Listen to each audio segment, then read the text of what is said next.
रुक्मिणी माता श्रीपाद स्वामींना घेतलं आणि आपल्या घरी घेऊन गेल्या. सिद्धोपंत, कुटुंब, कबिला सगळ्यांचं चर्चासत्र त्यांच्याबरोबर हितगुज झालं. आशीर्वादाचा वर्षाव श्रीपाद स्वामींनी या कुलकर्णी परिवारावरती उधळला आणि शब्द दिला. जरी चैतन्य म्हणून झाला असला तरी त्याला विठ्ठलपंत म्हणून माघारी यावे लागेलच, यावे हे लागेलच. काळजी नसावी पोरी, मी तुला दिलेला आशीर्वाद माझा देव खोटा होऊ देणार नाही, कारण तेवढं आम्ही आमच्या आयुष्यातलं बलिदान या ठिकाणी दिलेलं आहे. आमची तपश्चर्या तेवढी आहेच आहे. श्रीपाद स्वामींच्या डोक्यामध्ये फक्त एकच होतं, जो माझ्या या क्षणाला आता लक्षात आलेला आहे, जो चैतन्य, तोच हा विठ्ठलवंत असायला हवा, म्हणजे पुढचे काम अजून सोपे झाले. श्रीपाद स्वामी लवकरात लवकर तीर्थाटन करत आपल्या काशी विश्वेश्वराच्या दरबारात गेले, आपल्या मठामध्ये गेले. चैतन्य भगवे पोशाख वाळत घालत होते. श्रीपाद स्वामी लवकरच आले. त्यांनी पाहिलं, गुरुदेवांच्या पायावर पडले, आशीर्वाद घेतला आणि पहिला प्रश्न केला, विठ्ठलपंत, आजपर्यंत चैतन्य नावाने मला हे ओळखत होते, विठ्ठलपंत हे नाव कोणालाही माहिती नव्हतं. गुरुदेव मला आल्याबरोबर विठ्ठलपंत कसे काय म्हणाले? गुरुदेवांकडे विठ्ठलपंतांनी पाहिलं, थोडेसे चाचपल्यासारखे झाले, चाचरल्यासारखे झाले. विठ्ठलपंत, आम्ही तुम्हालाच बोलत आहोत, जरा वर हात करा, पाहू द्या. नाही नाही, ते खांद्यावरचं भगवं वस्त्र थोडस बाजूला करा. गुरुदेवाने आज्ञा सांगितली आणि खांद्यावरचं वस्त्र बाजूला काढलं. रुक्मिणी माताने सांगितलेली दाखवलेली खून मात्र इथे त्यांना सापडली. वाह विठ्ठलपंत, वाह विठ्ठलपंत, चैतन्य म्हणून इथे राहता. ज्या वक्ताला तुम्ही आमच्यापाशी आला त्याच वेळेला आम्ही तुम्हाला प्रश्न केला होता की कुटुंब, कबिला आहे का नाही म्हणून. त्यावेळेस तुम्ही आम्हाला सांगितले की कुटुंब नाही, काहीही नाही. हा, आम्हाच मात्र एवढे ठावे आहे की आपले आई वडील गेले आहेत, परंतु इंद्रायणीच्या काठावर आळंदीमध्ये तुमच्या धर्मपत्नी तुमची वाट पाहत आहेत. जावे, पत्नीची अनुमती घेतल्याशिवाय संन्यास स्वीकारता येत नाही. यावे. गुरुदेव, गुरुदेव, मला पुन्हा संसारात धाडू नका. तुमच्या पाया पडतो, तुम्ही देताल ते शिक्षा भोगायला तयार आहे, परंतु गुरुदेव मला या संसार प्रपंचामध्ये पुन्हा धाडू नका. विठ्ठलपंत, हो, धर्मपत्नीची आज्ञा तुम्ही अजून घेतली नाही आणि आलात कसे? तुम्हाला येण्याचाही हक्क नाही, तो अधिकार नाही. हा, ज्या वेळेस तुम्हाला तुमची धर्मपत्नी आज्ञा देईल त्याच वेळेस तुम्ही गृहस्थ आश्रमामधून संन्यास आश्रमामध्ये जाऊ शकता. मी गुरु आहे, मी गुरुदेव म्हणून मी तुला आज्ञा करतो. यावे, सुखाचा संसार करावा, आमचा आशीर्वाद आहे. सुजलाम सुफलाम होईल, सगळे गोमटे होईल, काळजी नसावी. यावे. गुरुदेव, आपली संस्कृती आहे की गुरुदेवांचे शब्द मोडायचे नाही, म्हणून आम्हास आपल्या पुढे जाता येत नाही. गुरुदेव, या विठ्ठलावरती कृपा दृष्टी असू द्यावी. विठ्ठलपंत, पंढरीचा पांडुरंग आहे, सोन्यासारखी धर्मपत्नी आहे. आम्ही पाहिले त्यास, आम्ही भेटलो, कुटुंब, कबिल्याबरोबर आम्ही हितगुज केले. यावे. विठ्ठलपंताने अंगावरची भगवं वस्त्र काढली आणि गुरुदेवांच्या हातामध्ये दिली आणि जी पहिली वस्त्र होती ती परिधान केली आणि विठ्ठलपंतांची पावलं निघाली ती पुन्हा महाराष्ट्रामध्ये, पुन्हा आळंदीकडे, संसार आश्रमामध्ये. पण इकडे रुक्मिणीला वाटत होतं, कोण कुठला साधू, किती वरी झाले त्यांना केलेले, कुणीतरी साधून यायचं आणि आशीर्वाद उधळून जायचं, किती वाट पाहायची. मानापानासाठी हिताचे बोलत असावे, काय खरं या संन्याशांचं? आणि संन्यासी आहेत की नाही हे तरी कोणाला माहिती. पण पांडुरंगा, तुझ्या आशीर्वादानं त्यांनी घरी यावं. काही दिवसामागून दिवस पालटले आणि विठ्ठलपंतांचं आगमन आळंदीमध्ये झालं. पहाटेच्या वक्ताला गाव जागा झाला, रुक्मिणी माता जागा झाल्या. रुक्मिणी मातेनं सडा अंगणामध्ये टाकला, रांगोळी काढली. सूर्य उगायचा अजून बाकीच होता. चंद्राचा शीतल प्रकाश अंगणामध्ये पडला होता. देवपूजा झाली. देवापुढे दिवा लावला, तुळशी पुढे दिवा लावला. विठ्ठलपंत गेल्यापासून त्या माऊलीनं एकही सण गोडाधोडाचा केला नाही. कशासाठी करायचा? कोणासाठी करायचा? ज्यांच्यासाठी घोडाधोडा करायचे तेच आपल्यापाशी नाहीत, तर हे घोडाधोडाचे करून नेमके घ्यायचे तरी कोणासाठी? हा आनंद व्यक्त तरी करायचा कोणासाठी? आयुष्याचा खरा आनंदच निघून गेला तर हा आनंद तरी काय कामाचा? काय कामाचा? रुक्मिणी मातेने एकही सण गोडाधोडाचा केला नाही. कधी माऊलीनं जरी सण केला तरी या रुक्मिणी मातेने कधी खाल्ला नाही. सिद्धपंत नेहमी सांगायचे, वडील नेहमी सांगायचे, रुक्मिणी अगं दसरा आला, दिवाळी आली, असं वेड्यासारखं तोंड सुकल्यासारखं घेऊन बसून आहे पोरी. एक ना एक दिवस संन्यासानी सांगितलेला शब्द खरा होईल, काळजी नको करूस. अगं येतील जावई बापू येतील. कुठं जातील? पण दिलेल्या संन्यासाचा शब्द आज पूर्ण होणार होता. सिद्धपंतांचं, रुक्मिणी मातेचं, उमाबाईचं स्वप्न आज साकार होणार होतं. चंद्राचा शीतल प्रकाश पडला होता. दिव्याचा प्रकाश अंगणामध्ये पडला होता. वाड्याचा दरवाजा उघडा होता. रुक्मिणी अंगणामध्ये रांगोळी काढत होती टिपक्यानं. चंद्राचा प्रकाश आतमध्ये पडला. ज्या ठिकाणी रांगोळी काढत होते रुक्मिणी माता, त्याच ठिकाणी दारातून एका माणसाची सावली भली मोठीच्या मोठी घरामध्ये पडली. पाठीमागं वळून पाडलं. अगं बाई, कोण? आई? आईच्या रामप्रहारात कोण आला हा? लांब केस वाढलेले, चेहऱ्यावरती अंगावरती काळा कुट्ट अंधार पडलेला. कोण व्यक्ती होतं दिसत नाही, पण त्या अंधाऱ्या काळा कुट्ट अंधारातून एक आवाज आला, रुक्मिणी ओळखलं नाहीस? अगं कोण हा? नावही मला जो माहिती त्याला, आणि आवाजही ओळखीचा वाटतो. विचारांच्या कारंज्या पांगल्या आणि तेवढ्यात रुक्मिणी मातेने आवाज ओळखला. 2 पावलं पुढे गेली, हातामधली पंती घेतली आणि चेहऱ्यासमोर धरली. अगं बाई, तुम्ही? आई ऐकलंस का? आई पाहिलंस का? कोण आलंय ते? माऊली धावत आली. सिद्धपंत धावत आले. सिद्धपंत लुटो करत आलेले, हातामध्ये काठी, कमरेपासून वाकलेलं म्हातारा पुढं आलं. त्या पंथीच्या प्रकाशामध्ये, सकाळच्या प्रहारामध्ये जावई बापूंचं मुखकमल पाहिलं आणि लटलट करणारे सिद्धपंत बोलू लागले, जावई बापू, हो या, मला बेला. अहो कुठे गेला होता? किती वरी झाले, कुठे गेला होता? आता पुण्यांदा जाऊ नका हो, आमच्या लेकीला सोडून असे पुण्यांदा जाऊ नका. अहो रात्राची दिवस आणि दिवसाची रात्र केली. रात्र या लेकराला डोळा लागला नाही हो. डोळ्यात तेल घालून तुमची वाट पाहिली या लेकरानं. विठ्ठलपंत जावई बापू, आता तुमच्या पाया पडतो, पण आता पुण्यांदा सोडून जाऊ नका. अहो आम्ही थकलो, भागलो, कोणाकडे पाहून जगायचं? आम्ही आशा कोणाकडून धरायची? अहो आता या वक्ताला आमच्या खांद्यावर, मांडीवर, पाठीवर चिमुकल्या लेकरांनी भागडायला हवं. हे डोळे मिटायच्या अगोदर या डोळ्यांना चिमुकले लेकर भागायचे. तो विठ्ठलपंत चिमुकले लेकर भागायचे. आता जाऊ नका. ऐकलंस का? अगं घोडा धोडाचे करा. आज खरी दिवाळी घरी आली. आता खरी दिवाळी घरी आली. खरी दिवाळी घरी आली. खरे आहे, साधू संत घरी आल्या. दिवाळी तोची दसरा दिवाळी तोची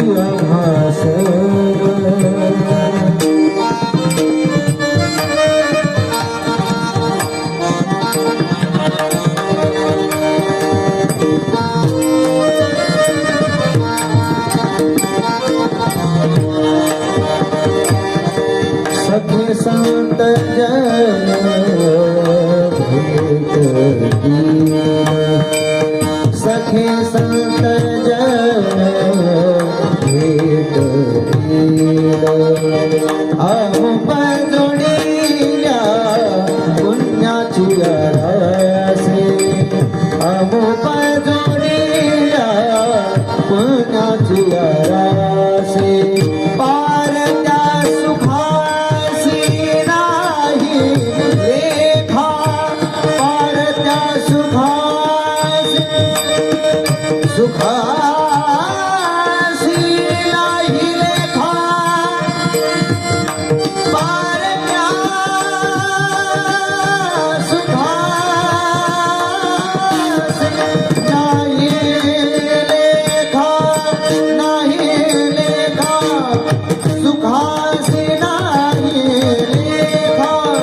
आमो पाय जोडिल्या वा. पुण्याची राशी आमो पाय जोडिल्या पुण्याची राशी पुण्याची राशी पुण्याची राशी वा. दसरा दिवाळी सण हा साजरा होतो. साधू संत घरी आले की अरे जावई बायको असले म्हणून काय झालं, आमचे पती असले म्हणून काय झालं.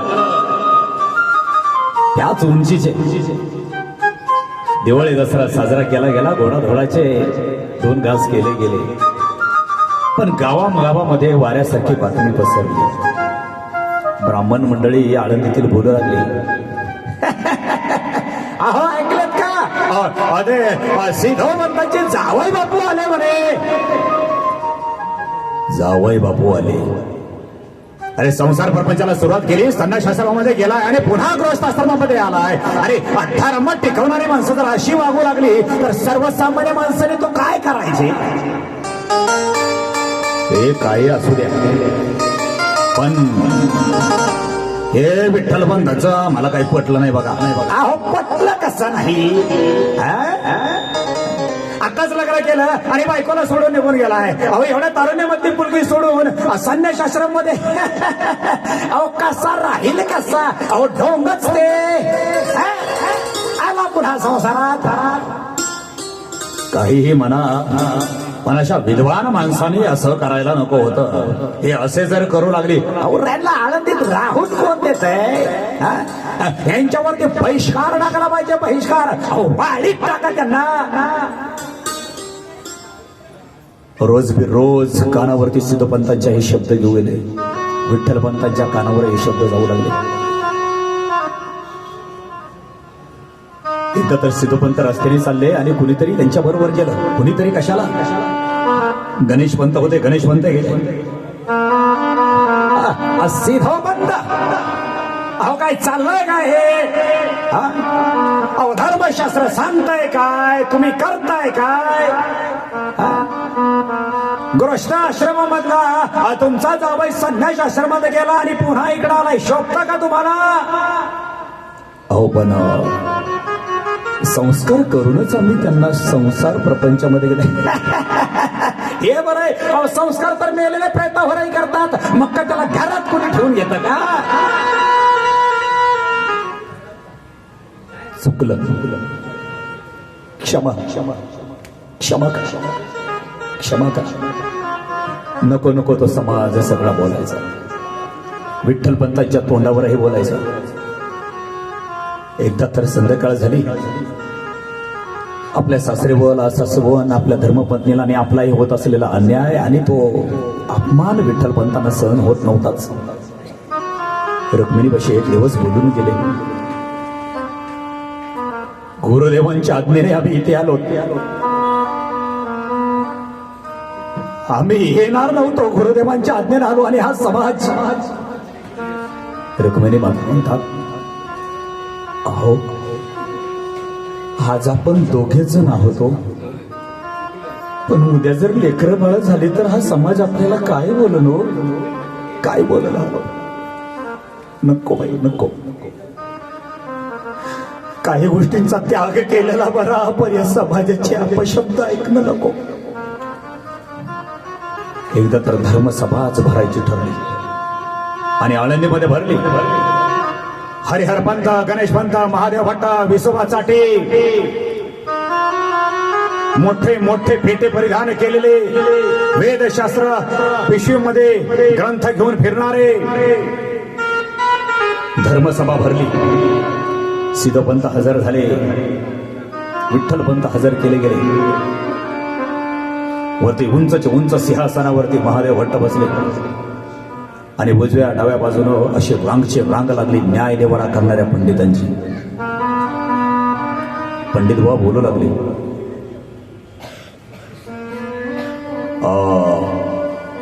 सिद्धोपंत, एकतर विवाह हा व्हायलाच नको होता आणि झालाच तर गृहस्थाश्रमामध्येच विठ्ठलपंतांनी थांबावयास हवे होते.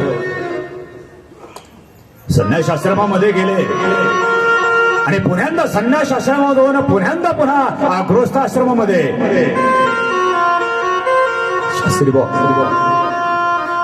जावई बापूंचे चुकले, क्षमा करा. सिद्धबंद, क्षमा करणारे आम्ही ती कोण? शास्त्रातून जर वाटा मिळाल्यास तर नक्कीच तुम्हाला क्षमाही मिळेल. गणेश भट्ट म्हणाले, अहो महाराज, क्षमा कसली करताय त्यांना? मी तर म्हणतो यांना वाळीत टाकलं पाहिजे, वाळीत. नाहीतर ही आळंदीतली घाण कायमची निघून गेलेली बरी. काय नाही देवा त्यांनी, काय नाही देवा. आणि अखेर शेवट त्यांनी सांगितलं, आळंदी सोडून बाहेर राहावे. पर्यायच नव्हता. सगळ्या गावानं वाळीत टाकलं होतं. सारा गाव नको नको ते बोलत होता. रुक्मिणी मातेला तर रस्त्याने चालायचंही अवघड झालं होतं. जर कोणाला दिसले तरी रुक्मिणी मातेला सरळ बोलायचो, पाहिलं का संन्याशाची बायको. संन्याशाची म्हणजे विधवाच. असं विधवेने असं कसं रस्त्याने चालावं बाई, कसं पडतंय? नाही, ज्यांनाच कळत नाही. विठ्ठलपंतांनी एक दिवस आपल्या रुक्मिणी मातेला घेतलं, आपल्या धर्मपत्नीला घेतलं. आपल्या सासरेबाईंना सासूबाईंना सांगितलं, आपण आळंदीत राहावे. आमच्यामुळे आपल्याला कष्ट झालेले आम्हास कधीच सहन होणार नाही. आम्हास नाविलाज होता, पर्याय नव्हता. विठ्ठलपंतांनी आपला चिमुकला मातीचा संसार घेतला आणि आळंदीपासून पलीकडच्या अंगाला सिद्धबेटामध्ये घेऊन गेले. एक ताटी उभी केली. झोपडीमध्ये, चिपणाच्या छोट्याशा चिमुकल्या झोपडीमध्ये, एका ताटीमध्ये आपला संसार सुरू झाला. दिवसामागून दिवस गेले. त्यांच्याकडे कोणी येत नव्हतं, त्यांच्याकडे कोणी जात नव्हतं. कुंभाराची एक मैत्रीण होती रुक्मिणी मातेची. ती मात्र हितगुजासाठी त्या माऊलीजवळ यायची, कधीतरी निघून जायची कधीतरी. बाकी कोणी येत नसायचं, कोणी जात नसायचं. आयुष्याचा हा एकांत दोघांनाही सहन होत नव्हता, पण पर्यायच राहिला नव्हता. पावसाळ्याचे दिवस होते. विठ्ठलपंत असेच नदीच्या काठावरून एकदा आपल्या ताटीकडे येत होते. धर्मसभेने टाकलेलं वाळीत पाऊस झिमझिम झिमझिम चालू होता. आणि समोर एका इंद्रायणीच्या काठावर, एका दगडावरती, एका खडक्यावरती एक चिंब पावसामध्ये मुलगी उभा होती काठाला. धो धो धो धो पाऊस वाहत होता. इंद्रायणी दुथडी भरून वाहत होती. विठ्ठलपंतांनी पाहिलं, आपल्या जवळही कोणी नाही, या मुलीच्याही जवळ कोणी नाही. आनंदी तिकडे, तिकडून ही मुलगी इकडे काय करते? कारण या सिद्धबेटामध्ये आमच्या दोघांशिवाय दुसरं कोणीही नाही. हे रुक्मिणी तर दिसत नाही. माऊली आली होती ती आत्महत्या करायला. विठ्ठलपंतांना पाठीमागून आवाज दिला, आओ थांबा. पाठीमागून कोणाचा तरी आवाज आल्याची चाहू लागली. त्या माऊलीने पाठीमागून वळून पाहिलं तर पाहतं तर आपल्या गावातील विठ्ठलपंत ज्यांना वाळी टाकलं होते ते आपल्या दिशेने येत होते. त्या माऊलीला माहिती होतं, हे जर आपल्या जवळ आले तर आपल्याला आत्महत्या करायची, हे करू देणार नाहीत. विठ्ठलपंतांना आपल्या जवळ येईपर्यंत त्या माऊलीने केव्हाच आपला स्वतःचा देह घेतला होता आणि इंद्रायणीमध्ये ढकलून दिला होता. विठ्ठलपंतांनी हातातली झोळी बाजूला टाकली. चिंब पाऊस वाहत होता. नदी मात्र तुडुंब वाहत होते. विठ्ठलपंतांनी कुठलाही विचार न करता सरळ इंद्रायणीमध्ये उडी टाकली. त्या माऊलीला वाचवलं, धरलं, बाहेर काढलं. नाका तोंडात गेलेलं पाणी विठ्ठलपंतांनी बाहेर काढलं. शुद्धीवर आली. तिला विचारलं, अहो कोण तुम्ही? का असं करताय? का आत्महत्या करताय? ती माऊली म्हणाली, का वाचवलं मला? का वाचवलं मला? मारण्यासाठी तर आले होते ना. मृत्यू हाच एवढा सखा राहिला होता आमच्यासाठी. अहो त्या आळंदीमध्ये तोंड राखायला जागा ठेवली नाही हो या शास्त्रीवादी आम्हाला देखील. माते, तुझे नाव काय? मी लक्ष्मी आपलं नाव. अगं पण इथं मृत्यू का आत्महत्या करायला आलीस? त्या माऊलीने सांगितलं, कोणच्या तोंडानं सांगावं? कोणच्या तोंडानं सांगावं? अहो तुम्ही अपमानात जगता, आम्ही अपमानात जगतो ना. तुम्हाला तोंड दाखवायला कुठे जागा ठेवली ना मला तोंड दाखवायला जागा ठेवली. अहो शास्त्री येतात, हे शास्त्र चालवतात, धर्म चालवतात, न्याय चालवतात, म्हणे न्याय. अहो तो महादेव भट्ट, त्या महादेव भट्टानं माझ्या पदरावर हात टाकला. हो माझ्या पदरावर हात टाकला. काळतवाड करून जगायचं कोणावर, जगायचं कशासाठी? म्हणून माराय आले होते, तुम्ही का वाचवलं? तो जाऊ द्या मला. विठ्ठल पंतांनी तिचे प्राण वाचवले, तिला जाऊ दिलं नाही. आपल्या बरोबर ताटीमध्ये घेऊन गेले. रुक्मिणीपाशी 1-2 दिवस ठेवलं गेलं, सांत्वन केलं गेलं. आणि गावामध्ये बातमी पोहोचली गेली. कुणीतरी महादेव पंतांना म्हणत आहे, काय महादेव पंत, वाऱ्यासारखी बातमी पसरली आहे तुमची. मोठी कामगिरी केली तुम्ही. लक्ष्मीच्या पदरावर हात टाकला म्हणे तुम्ही. अहो शास्त्र चालवता की काय करता काय? ज्यांना वाळीत टाकता, अहो कशी तुलना करावी, कशी तुलना करावी? अहो त्यांना तरी वाळीत टाकलं, काही न करता. तुम्हाला तर फासाव चढाया पाहिजे.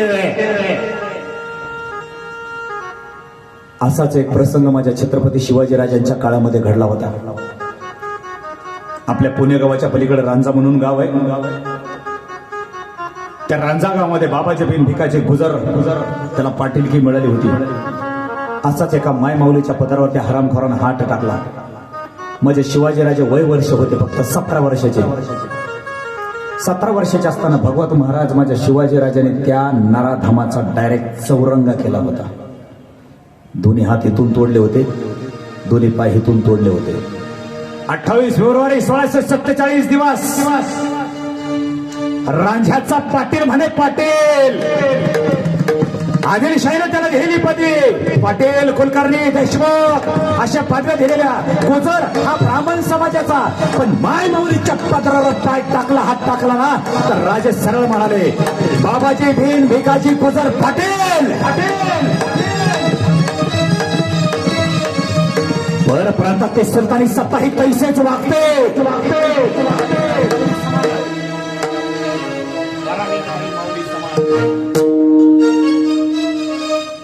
बाबाजीराव, तुमच्यासारखे जर माणसं आमच्यासारख्या सर्वसामान्य माय माऊलीच्या पदरावर हात टाकू लागले तर काय करावे? बाबाजीराव आमच्या जगद्गुरू तुकाराम महाराज बोलता बोलता बोलून गेले, भर प्रांतातून जरी माय माऊली आली आणि ती शत्रूची जरी असली तरी आमच्यासाठी ती रखमाई समानच आहे. पराव्या नारी माऊली समान, पराव्या नारी रखमाई समान. त्या महादेव भट्टांचा कोणी चौरंग करावा? न्याय देणाराच गद्दार झाला की मग न्याय उडाला. मराठी डोके आपल्याकडे. कुंपणाने जर शेत खाल्लं तर राखण करायची कुणी? बड़ी ताज्जुब की बात है. विठ्ठल पंतांच्या आयुष्यातून दिवसामागून दिवस पालटत गेली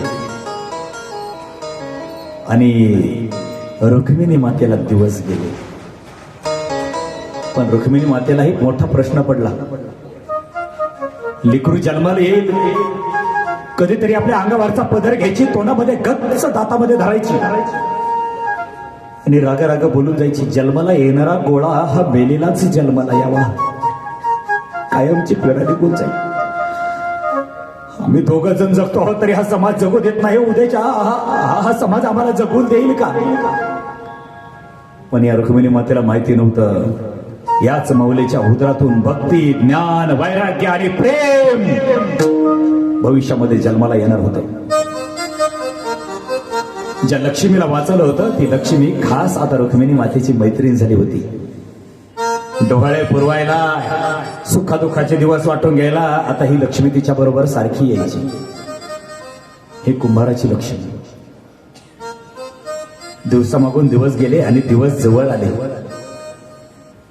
शालिवाहन शके 1195. सेमुख नाम संवत्सर माघ वैद्य प्रतिपदेला वार सोमवार. प्राप्त काळी शिवशंकराचा अंश जन्माला आला. सदाशिवाचा अवतार, सदाशिवाचा अवतार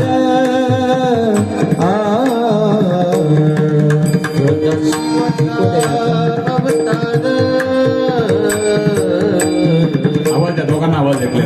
शिवाचा अवतार शिको द्या, आवाज द्या. शिवाचा अवतार सदा शिवाचा अवतार सदा शिवाचा अवतार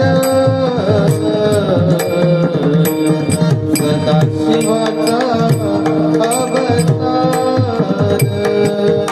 स्वामी निवृत्ती दातार स्वामी निवृत्ती दातार महाविष्णूचा अवतार अवतार महाविष्णूचा अवतार अवतार अवतार महाविष्णूचा अवतार, सदाशिवाचा अवतार जन्माला आला. मला आवाज क्लिअर द्या, आवाज कमी झालाय माझा, पिवळ्या रंगाचा वायर, मला आवाज क्लिअर द्या. काल खूप छान लागली, आजही छान लागेल, आज आवाज क्लिअर द्या. शालिवाहन शके 1195 श्रीमुख नाम संवत्सर माघ वज प्रतिपदेला वार सोमवार प्राप्त काळी शिवशंकराचा अंश जन्माला आला. लेकराचं नाव ठेवण्यात आलं नाथांचे नाथ निवृत्तीनाथ. बोला निवृत्तीनाथ भगवान की. आता मात्र आळंदीचे अजूनच इंडिकेटर लागले. अहो ऐकलेत का? अहो विद्वेष पोरं झाली. विद्वेष पोरं? विद्वेष पोरं म्हणजे काय? संसार प्रपंच करता करता संन्यास आश्रमात गेलाय, पुन्हा संसारात आलाय. अहो संन्यास आश्रमातून माघारी येणे म्हणजे विद्वान नाही. आतापर्यंत एवढी तुम्ही आम्ही वेद वाचले, पोथी पुराण वाचले, हे असं कधी घडलेलं आपण ऐकलं नाही, पाहिलं नाही हो. हे ऐकावं ते नवलच आहे. मारणाराचा हात धरता येतो, बोलणाराचं तोंड धरता येत नाही. मग तो घरातला असू द्या नाही तर बाहेरचा असू द्या, कोणाच्या तोंडाला आपल्याला धरता येत नाही. असेच दिवसामागून दिवस गेले. असं 2-2 वर्षांनी घडत गेलं. अजून 2 वर्षांनी शालिवाहन शके 1197 युवनाम संवत्सर श्रावण वैद्य अष्टमी वार गुरुवार श्रीकृष्ण जन्मदिनी रोहिणी नक्षत्रावर रात्रीच्या 2ऱ्या प्रहरी एका बाळाचा जन्म झाला. जन्मनाव विद्याधर, राशी वृषभ, शुक्र राशाधिपती, सर्वयोनी मनुष्यगण, इष्टघटी 45, तारीख 15 ऑगस्ट 1295.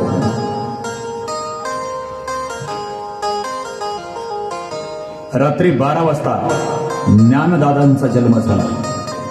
ज्ञानदादांचा. महाविष्णूचा अवतार सखा माझा ज्ञानेश्वर सखा माझा ज्ञानेश्वर सखा माझा ज्ञानेश्वर महाविष्णूचा अवतार सखा माझा ज्ञानेश्वर सखा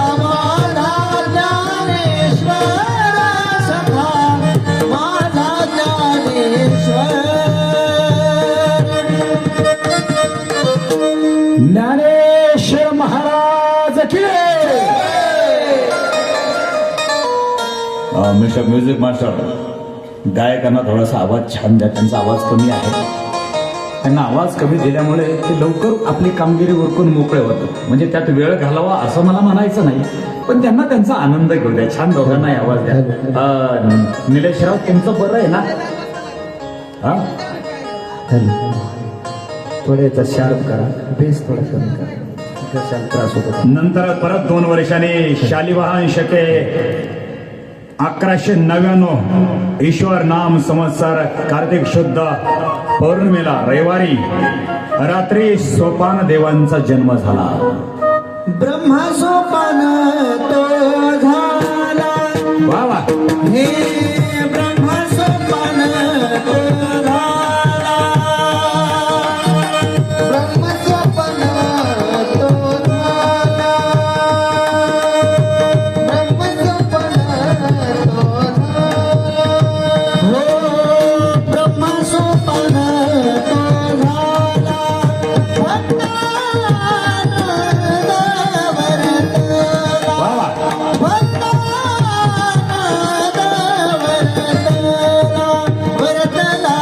महाविष्णूचा अवतार ढाळे ढाळे. अवतार महाविष्णूचा अवतार महाविष्णूचा अवतार महाविष्णूचा अवतार सखा माझा ज्ञानेश्वर जय हो. माझा ज्ञानेश्वर सखा माझा ज्ञानेश्वर ज्ञानेश्वर महाविष्णूचा अवतार अवतार महाविष्णूचा अवतार अवतार निवृत्ती दादांचा जन्म झाला. सोपान दादांचा जन्म झाला. या जगाला ज्ञानाचा अमृत वाजणाऱ्या ज्ञान दादांचा जन्म झाला. आणि शालिवाहन शके 1201 अश्विन शुद्ध प्रतिपदेला या जगानं मुक्त कसं व्हावं, मुक्ती कशी मिळवावी, शांती कशी मिळवावी असं ज्ञानाचा अमृत वाजणाऱ्या आमच्या मुक्ताई आईसाहेबांचा जन्म. हे आदिशक्ती मुक्ताबाई आदिशक्ती मुक्ताबाई आदिशक्ती मुक्ताबाई आदिशक्ती मुक्ताबाई दासी जनी लागे पाय दासी दासी जनी लागे पाय लागे पाय लागे पाय लागे पाय लागे लागे पाय दासी जनी लागे पाय लागे पाय लागे पाय महाविष्णूचा अवतार हे महाविष्णूचा अवतार महाविष्णूचा अवतार महाविष्णूचा अवतार अवतार वा. या 4 लेकरांचा जन्म झाला. काहींना आनंद झाला तर काहींना दुःख झालं. पण न्याय निवाडा देणारे शास्त्री वाहनची मात्र चाल थांबली नव्हतीच. हो ऐकले का? अहो आळंदी सोडून हे गेले, पण आळंदीतली गहाण काय बाहेर गेली असं वाटत नाही. अहो हे तर झाले पण आता 4 लेकरं उपजली. लेकरं लहानाचे मोठं होऊ लागली. विठ्ठलबंतांना तर गाव नको नको ते बोलत होताच. विठ्ठलबंत साधं भिक्षा मागण्यासाठी जरी गेले तरी त्यांना कोणी भिक्षा देत नसायचं. कालांतरानं लेकरं मोठी झाली. निवृत्ती दादा ज्ञानदादा भिक्षा मागायला चालली. गावकरी या त्या जोळीमध्ये ताजी भाकरी नाही, शिळी भाकरी सुद्धा कोणी टाकू शकलं नाही. ए ज्ञान्या बाबा दान धर्म करायचं आम्ही बंद केलंय बाबा. जा जा जा जा जा वारल्या घरला जा. आमच्याकडे काय नाही बाबा गरीबाकडे जा जा जा. संत ओळखत नाही तो बरं का बाबा महाराज. संत ओळखू येत नाही, पण संत हे ओळखायचे असतात त्यांच्या कर्मातून. कारण जे रंजलेले आहेत, जे गांजलेले आहेत, जे दुःखित आहेत, जे पीडित आहेत, त्यांना जे आपलंस करतात ना, त्यांना जे काय रंजले गांजले त्यासे म्हणे भोळा जे काय रंजले गांजले त्यासे म्हणे भोळा जे काय रंजले गांजले त्यासे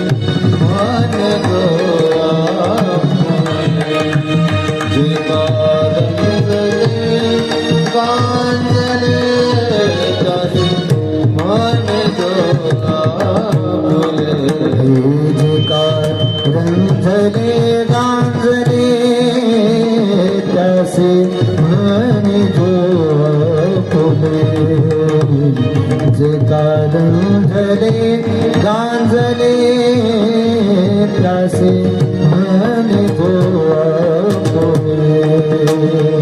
जे का रंजले गांजले त्यासे म्हणे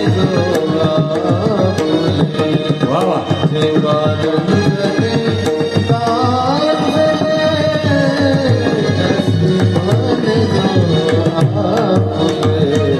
तोची साधू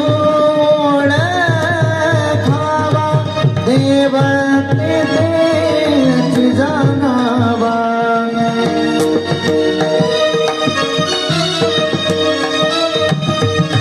देव तेची जाणावा तोची साधू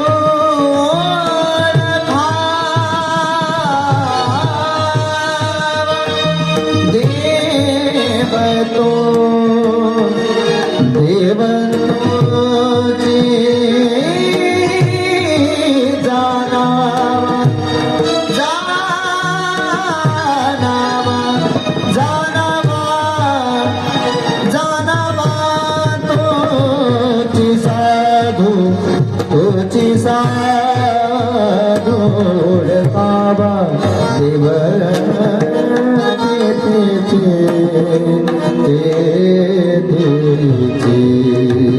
जाणावा जे का रंजले गांजले त्यासे म्हणे फुले जे का रंजले गांजले त्यासे म्हणे फुले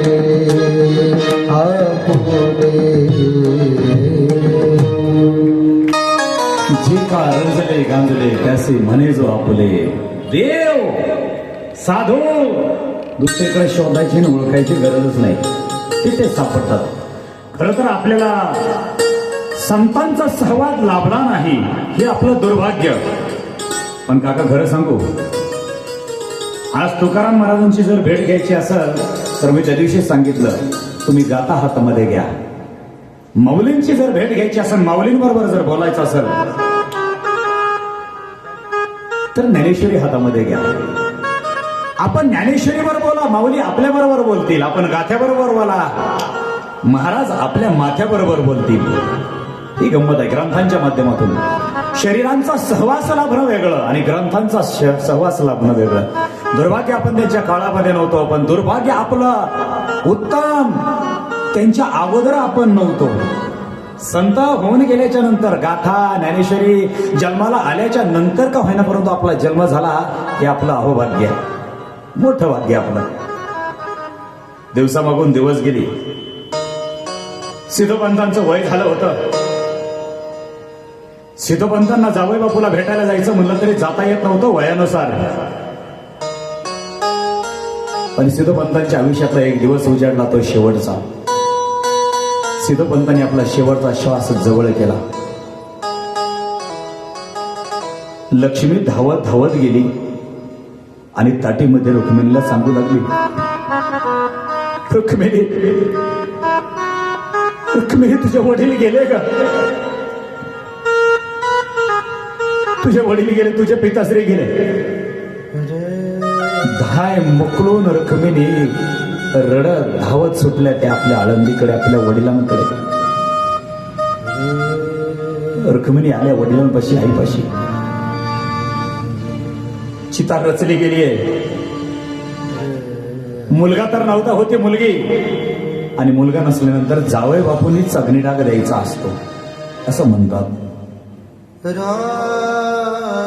विठ्ठलपंत अग्निडाग देण्यासाठी पुढे निघाले. गावातील शास्त्री म्हणाले, विठ्ठलपंत, तुम्ही अग्निडाग द्यायचे काही एक कारण नाही. इथे तुम्हाला वाळीत टाकलंय आणि तुम्ही इथे आहात हेच उपकार समजा. मागे व्हा, मागे व्हा. आपल्या सासरेबांना अग्निडाग सुद्धा देता आला नाही. वाघोलीमध्ये कोणीतरी त्यांचे नातलग होते. त्यांना निरोप धाडलाच होता. येण्यासाठी त्यांना उशीर झाला. तासन तास इंद्रायणीच्या काठावर चिता तशीच रचली गेलेली थांबली. पाहुणे मंडळी आले. नंतर त्यांच्या हस्ते अग्निडाग दिला गेला. आमचे सासरेबाबा गेले तर सासरेबाबांच्या चेतीला अग्निडाग सुद्धा देऊ दिला नाही या ब्राह्मण मंडळीने. काय दुर्भाग्य, काय वेदना असतील विठ्ठलपंतांच्या, काय वेदना असतील. या वेदनाने इतके पीडित झाले होते, इतके पीडित झाले होते की एक दिवस रुक्मिणीला म्हणाले, रुक्मिणी, आपल्या बरोबर आपल्या लेकरांची खूप खूप हरबळ होतीये. आपल्या लेकरांना धर्मात जागा मिळायला पाहिजे, मिळायला पाहिजे. काहीतरी केलं पाहिजे, काहीतरी केलं पाहिजे. रुक्मिणी, काहीतरी या लेकरांसाठी केलं पाहिजे. संसार प्रपंचात आपण चुकलो, पण याची बुकाला लेकरांचा गुन्हा तो काय, काय गुन्हा यांचा. ज्ञानदादा भिक्षा मागण्यासाठी गेले होते. कुणीतरी त्या भिक्षेमध्ये शेण टाकलं. कुणीतरी काय काय, कुणीतरी काय. ज्ञानदादाला मुग्दल शास्त्रीने एकदा खाडकन त्यांच्या कानाखाली वाजली. लेकराच्या डोळ्यातून पाणी आलं. मुग्दल शास्त्रीने एवढं मारलं लेकराला. शास्त्री वा नको नको ते भर रस्त्यावरती ज्ञानदादाला बोलत होते. परंतु ज्ञानदादाच्या डोळ्यामधून फक्त इंद्रायणी भीमा वाहत होत्या आणि शांत शांत नजरेने फक्त शास्त्री बुवांना बोलत होते. शास्त्री बुवा, आपण न्यायाधीश आहात, आपण न्याय दाता आहात. चुकेल हो, चुकेल. माणूस हा चुकीचा पुतळा आहे, माणसाकडून चुकेल. परंतु तुमच्यासारख्या विद्वानांनीच आमच्यासारख्याला पामराला पदरात घ्यायला नको का? ज्ञानदात्याचा अनेक अनेक अनेक शब्द असे काळजामध्ये शिरले. मुग्दल शास्त्रीला लाज वाटली. अरे, माझ्या दारात अतिथी म्हणून आलं हे लेकरू. या लेकराच्या हिच्या ताटामध्ये 2 घास टाकायचे सोडून याच्या लेकराच्या कानाखाली वाजवली मी. लेकराला मारलं. राग मला अनावर झाला, मला सहन झाला नाही आणि विनाकारण मी मारलं या लेकराला. तरी देखील या लेकराला राग आला नाही. मुग्दल शास्त्रींना या चिमुकल्या लेकरांची थोडीशी माया दया झाली. लेकरू रडत होत. मुग्दल शास्त्रींनी ज्ञानदादाचे पाय धरले. अरे ज्ञाना, त्यांना कुठून आणलंस रे हे ज्ञान? कुठून आणलंस? कुठून आणलंस? अरे, एवढे वडीलधारे झालो आम्ही, पण हे कधी सुचलं नाही रे बाळा. आम्हाला हे कधी सुचलं नाही. मी मुग्दल शास्त्री, मी आजपासून तुझ्या पाठीशी उभा आहे. कोण कोण धर्मात जागा देत नाही मी पाहतो. चल मला तुझ्या वडिलांकडे घेऊन चल चल. मुक्तार शास्त्रीच्या डोळ्यात पाणी आलं. मुद्दल शास्त्री ज्ञानदादा बरोबर चालू लागले. ताटीमध्ये आले. विठ्ठल पंतांनी पाहिलं ज्ञानदादा बरोबर आज नवीनच कोणीतरी आलंय. नमस्कार नमस्कार विठ्ठल पंत नमस्कार. मुद्दल शास्त्री आपण इकडे कुठे वाट चुकला? नाही नाही विठ्ठल पंत नाही, वाट नाही चुकलो. आता योग्य वाटेवर आलो आणि आम्हाला योग्य वाटेवर हा ज्ञाना घेऊन आला. अरे अरे काय बुद्धिमत्ता घेऊन आली ही लेकर. विठ्ठल पंत चुकलो, आम्ही चुकलो. मला प्रचिती आली पण या आळंदीकरांना प्रचिती यायला हवी. मी तुमच्या बरोबर आहे. कोण कोण देत नाही तुम्हाला धर्म जागा मी पाहतो. मुद्दल शास्त्री त्यांच्या बरोबर राहू लागले. सल्ला मसला त्यांच्या बरोबर करू लागले. रात्रीच्या वक्ताला एकदा रुक्मिणी माते आणि विठ्ठल पंतांचं चर्चासत्र होतं. त्याच्यामध्ये विठ्ठल पंत आपल्या पत्नीला बोलत होते. रुक्मिणी, शास्त्री पंडित आपल्या लेकरांना जागा देतील धर्मात वाटत नाही. रुक्मिणी, काय करावं? निवृत्ती दादा जागा होता. आई वडिलांचं चर्चा ऐकत होता. गोधडीत पडलेलं चिमुकलं लेकरू. निवृत्ती दादा म्हणतो, बाबा बाबा आपल्याला धर्मात जागा देणारी ही कोण? अरे ज्यांना माणसांबरोबर कसं बोलावं याची देखील. निवृत्ती, वयानं मोठे आहेत ते, असे बोलू नाही बाळा. बाबा अहो वयानं वाढली ही, पण ज्ञानानं नाही वाढली. ज्ञानाने वाढायला हवं यांनी. बाबा मला असं वाटतं आपण ब्रह्मगिरीची प्रदक्षिणा करूया. निदान यांच्याकडून नाही काही झालं तरी निदान देव तरी आपल्या बरोबर. बाबा माणसं कळू द्या, हो माणसं कळू द्या. माणसं कळतील पण बाबा देवाने आपल्यावर कळू नये आणि देवाने आपल्यावर कळू नये असं माणसाने वागू नये. निवृत्ती, आणि निवृत्ती तूच बोलतोस की तुझ्या तोंडून एखादा वेद बोलतो? कुठं कुठं शिकलास रे बाळा हे? कुठून आणलं ज्ञान हे? बाबा बाबा तुमच्याच उदरातून घेऊन आलो नाही. अरे पोरा, अरे पोरांनो, आमच्या पामरांच्या पोटी का जन्म घेतला? एखाद्या मोठ्या माणसाची जन्म घ्यायचा ना पोटी तुम्ही. आमच्या पामरांच्या पोटी का लेकरांना जन्म घेतला? ज्ञानदादा उठले, सोपानदादा उठले, मुक्ता उठली. ज्ञानदादा वडिलांना म्हणतात, बाबा आमचं भाग्य आहे की आम्ही तुमच्या पोटी जन्माला आलो. बाबा तुमच्या पोटी जन्माला येणं रामकृष्णांना सुद्धा आवडलं असतं. बाबा चला ब्रह्मगिरीची प्रदक्षिणा करू. ब्रह्मगिरी नाशिक त्र्यंबकेश्वरच्या मस्तकावरती उंचचे उंच पर्वत. कधी गेला नसताल तर आवर्जून जावं. आणि नुसतं जावं नाही, या जन्मात एक तरी प्रदक्षिणा करून यावी, निस्वार्थ असावी. हा देवाकडे आपण तर सदैव मागतोच हो. आपण सदैव काहीतरी मागतोच, कारण मागायची वेळ देवालाही देवाकडे आली. तुम्हा मला तर रोजच येते. पण संत कधी भागवत महाराज देवाकडे काही मागत नाही, कधीच काही मागत नाही. पण त्या पांडुरंगाच्या भेटीला आमचे तुकाराम महाराज गेले. पांडुरंग आमच्या तुकाराम महाराजाला म्हणतात, महाराज पिढ्याने पिढ्यापासून आमची वारी करत आहात. आमच्या भेटीसाठी आषाढी वारीला येत आहात, एकादशीला येत आहात. काहीतरी आपण मागावे, काहीतरी मागावे. तुकाराम महाराज पांडुरंगाला म्हणतात, पांडुरंगा अरे काय मागायचं तुला? हा अरे आज पावताना आमच्या पिढ्याने पिढ्या गेल्या, आमच्या वडिलांनी ही रीत कधी मोडली नाही, आम्ही का मोडावी? माझ्या वडिलांची चरण सेवा पांडुरंगा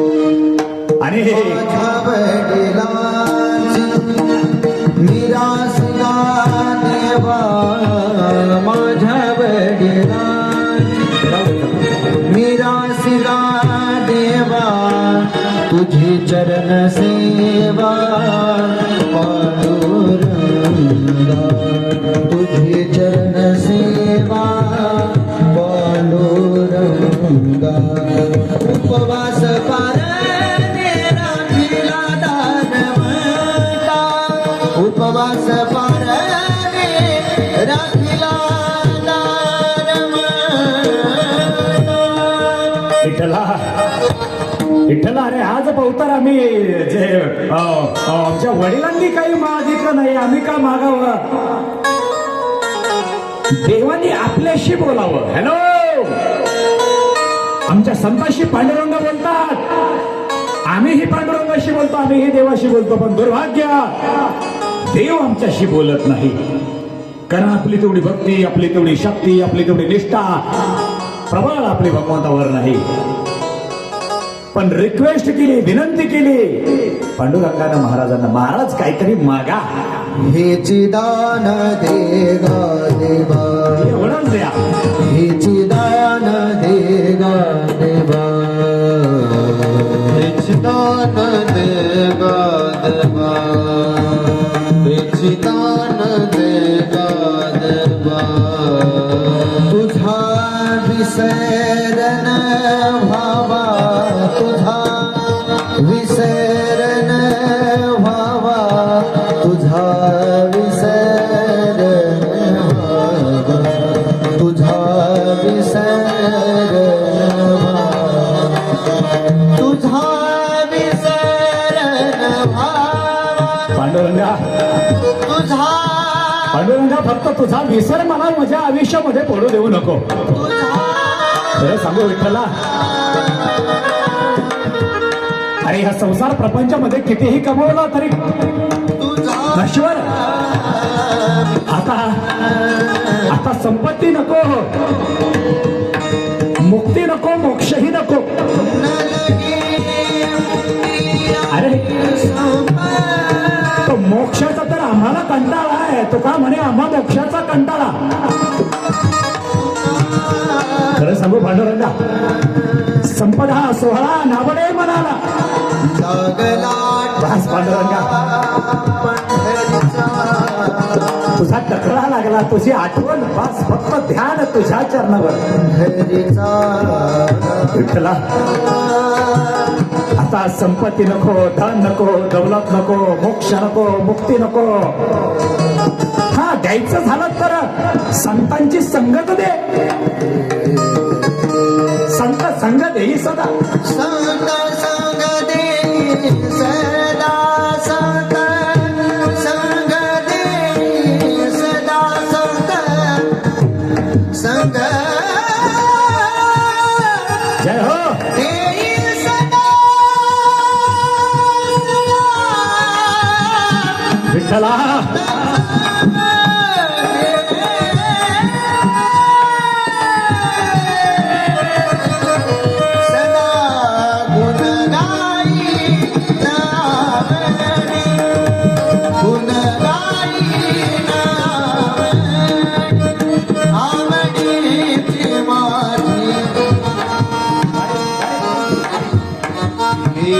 विठ्ठला, न लगे मुक्ती ध्यान संपदा संत संग देई सदा.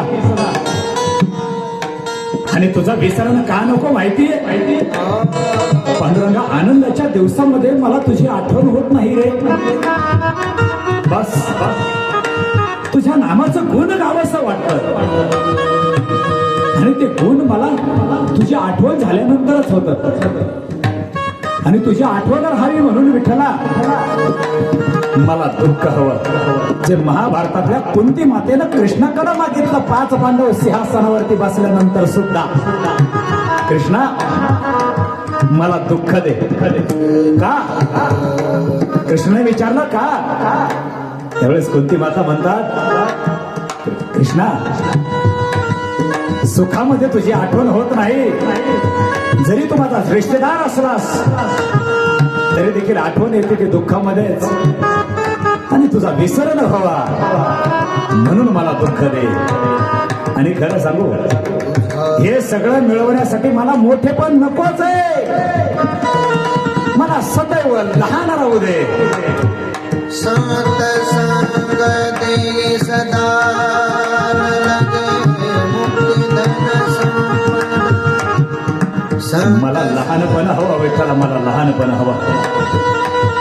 मागावं तर प्रत्येकालाच लागलं. लहानपण देगा देवा, आता मुंगी साखर चालवा. अरे मोठं हत्ती होऊन लाकडं मोडण्या परीस ऐरावतरत्न थोर दासी अंकुशाचा. विठ्ठला मुंगी व्हावं असं वाटतं आणि तुम्ही कपाटात ठेवलेल्या डब्यातली साखर खावीशी वाटते. चालत चालत निस्वार्थ प्रदक्षिणा करा. चिमुकल्या लेकरांना घेतला आणि विठ्ठल पंत निघाले ते सरळ ब्रह्मगिरी प्रदक्षिणा करायला. आणि प्रदक्षिणा चालू झाली. दिवसभर वनवान वनवान वनवान पावलं चालू लागली. माथ्यावरती मस्तकावरती सूर्यदेव आलाय. लेकरांचे पाय पोळू लागली.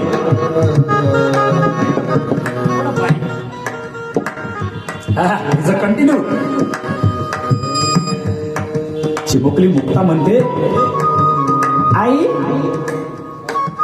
आई पाय भासतात ग. विठ्ठल पंतांनी चिमुकल्या मुक्ताला खांद्यावर घेतलं. ज्ञानदादा तुझे नाही पाय भाजत.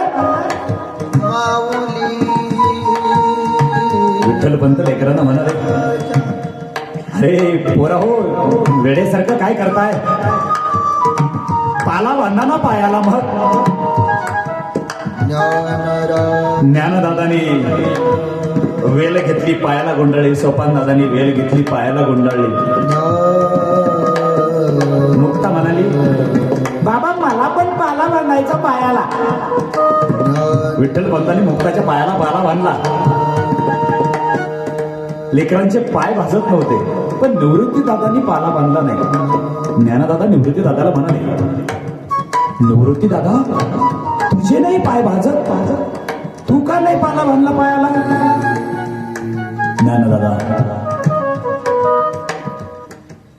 ज्ञानदादा हा आयुष्याचा प्रवास हा असाच दूर दूरवर चालायचा.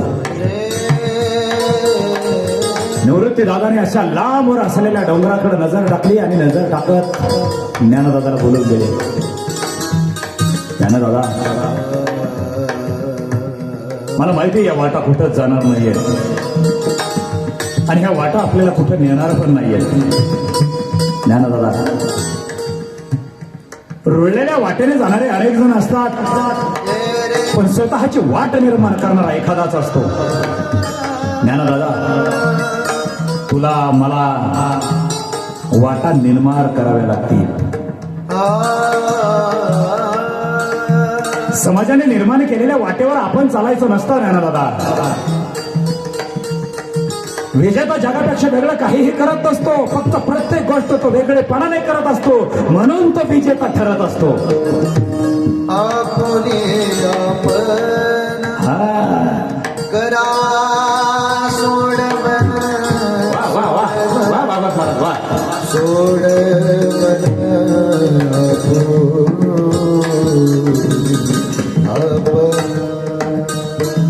आपली आपण सोडवण करायची असते ना दादा. सूर्य मावळ तिकडे गेला, पोटाला भूक लागली, आपल्या जवळ जेवढं असेल तेवढं लेकरांनी चिमुकल्या खाल्ला. अंधार पडत चालला होता, नवे पडलाच होता, परंतु तेवढ्यात जंगलातून एक आवाज, वाघ आला हो, वाघ आला. विठ्ठलपंत लेकरांना म्हणाले, अरे पोरा हो लपा रे, पोरा हो लपा. निवृत्ती ज्ञाना मुक्ता. विठ्ठलपंतांनी मुक्ताला घेतला आणि लेकरं आयरा वैरा सायरा वैरा पळू लागली, पण वाघाची डरकाळी मात्र शांत होत नव्हती. चिमुकल्या लेकरांना जवळ घेतला. निवृत्ती दादा पळता पळता कुठंतरी अडखळून खाली पडला. आई वडील लेकर सगळे पुढे निघून गेले. निवृत्ती दादा खाली मुंडकं पडलेलं स्वतःला सावरतो पाहतो तर दोन वाटा दिसला. एक एक उजवीकडे जाणारे, एक डावीकडे जाणारे. पण दोन्ही वाटेवरती त्यांना आपलं कोणीही दिसत नव्हतं. आई बाबा म्हणून आवाज दिला, आई आई बाबा. अंधारामध्ये विस्फोट झाला, सगळा विस्फोट. सुचल त्या वाटेने निवृत्ती दादा एका दिशेने चालून गेले. बराच वेळ झालं विठ्ठलपंत वाघ वाघ वाघ पोरांनो लपा रे, पोरांनो लपा.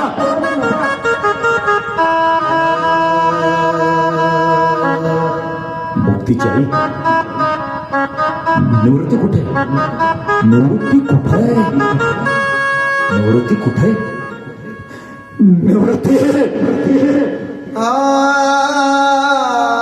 लेकरू पलीकडून आवाज देत होता, बाबा आई ग. पण लेकराचा आवाज आईच्या कानावर येत नव्हता का, आई वडिलांचा आवाज लेकरांच्या कानावर येत नव्हता. विठ्ठलपंतांना बराच वेळ झालं की आपण नुसतं वाघ वाघ वाघ म्हणतोय म्हणूनच. ज्ञानदादा म्हणाला, बाबा मी जाऊन निवृत्ती दादाला शोधायला. पोरं कुठंच असेल रे, कुठंच असेल. अंधार पडलाय आणि वाघाच्या ढरकाळीचा आवाज अजूनही शांत झाला नाहीये. नको रे बाबा, अंधाराचं नको जाऊ, मला नको जाऊ. प्रहारामागून प्रहर गेला आणि पहाट होत आली. जागेवर सगळे बसून होते, कारण आडोशातून बाहेर निघण्याबरोबर वाघ आपल्याला धरतो की काय मोठा प्रश्न पडला होता. तरी विठ्ठलपंत विठ्ठलाला म्हणाले, विठ्ठला माझ्या चिमुकल्या लेकराची रक्षा कर, माझ्या निवृत्तीला वाचव. ज्या वाटेनं चालला होता निवृत्ती दादा त्या वाटेनं जातच होता. निवृत्ती दादा जाऊन पोहोचला थेट एका गुहेमध्ये. अंजनी पर्वताच्या एका कोपऱ्याला एक गुहा होती. त्या गुहेमध्ये शिरले निवृत्ती दादा. आतमधून फक्त एक कोमल मशाल जळत होती आणि आतमध्ये तपश्चर्याचा देवाचं नामस्मरण कोणी करत आहे याचा आवाज येत होता. निवृत्ती दादाला कुठंतरी आधार वाटला. कोणी का होईना परंतु या गुफेमध्ये आहे, माणूस आहे, निदान वाघापासून तरी आपली सुटका झाली. निवृत्ती दादाचे पावलं अजून अजून अजून अजून जवळ गेली. डोळे मिटलेले असतानाच त्या व्यक्तीचा आवाज निवृत्ती दादाच्या कानावर गेला. निवृत्ती निवृत्ती ये, निवृत्ती ये, निवृत्ती ये. मी तुझीच वाट पाहत होतो.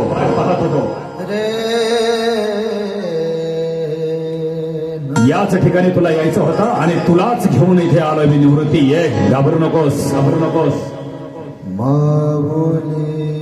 तू वाघ माझ्या मागे लागला होता. निवृत्ती तो वाघ मीच होतो. उत्पत्ती आणि लय याच्या पलीकडे आपल्या दोघांनाही निघून जायचंय. तू आणि मी वेगळे नाहीत, आपण दोघे हे एकच आहोत. ये, घाबरू नकोस. परंतु तो वाघ, सांगितलं ना निवृत्ती, तुला इथे घेऊन येण्यासाठीच मी वाघाचं रूप धारण केलं होतं. तुझा जन्म संसार प्रपंचासाठी नाही. निवृत्ती ये, देवादिदेव नाथांची परंपरा चालवायची आपल्याला. ये. निवृत्ती दादा त्यांच्या जवळ गेले.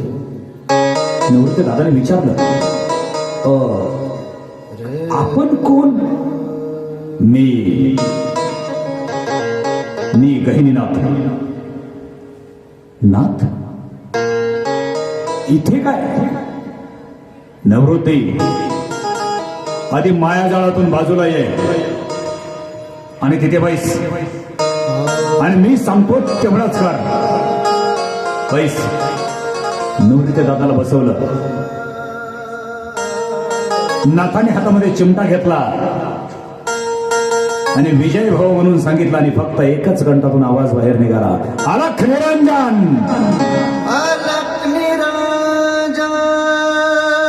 निवृत्ती दादाच्याही तोंडून आवाज निघाला. अलख निरंजन. आणि दोघंही तपाला बसली.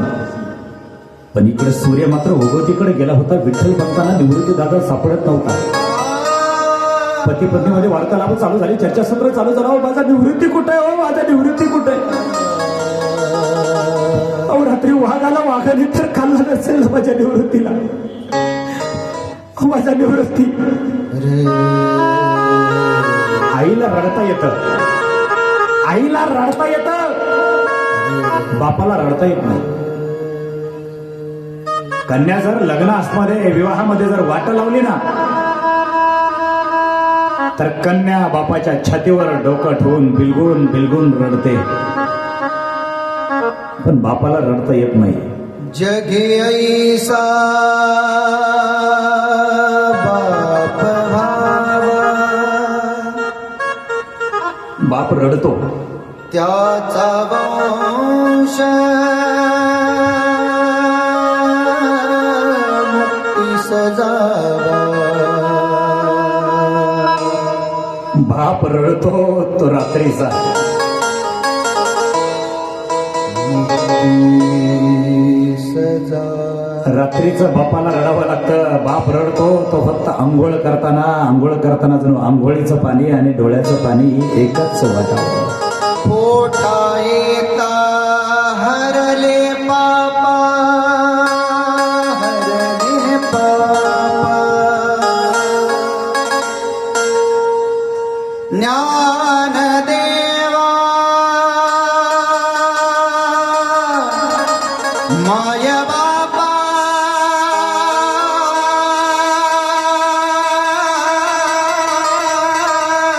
वा माय बापा.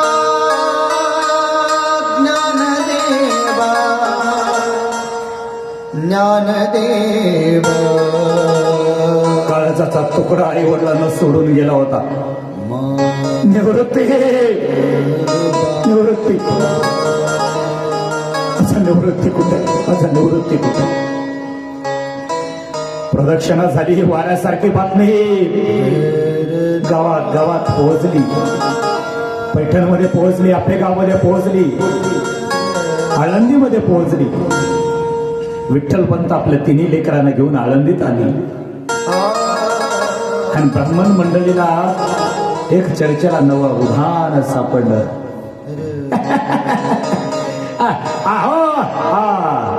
ऐकलं का गणेशवंत? निवृत्ती हरवला म्हणे यांचा. हरवला कसला? मेला म्हणा. मेला कसलं? कोणी म्हणतो वाघाने केला. खाल्लेलाच बरा. मी तर म्हणतो एकटा कशाला, यांना सगळ्यांनाच वाघाने खायला पाहिजे होतं. म्हणजे आळंदीतली कायमची पिढा.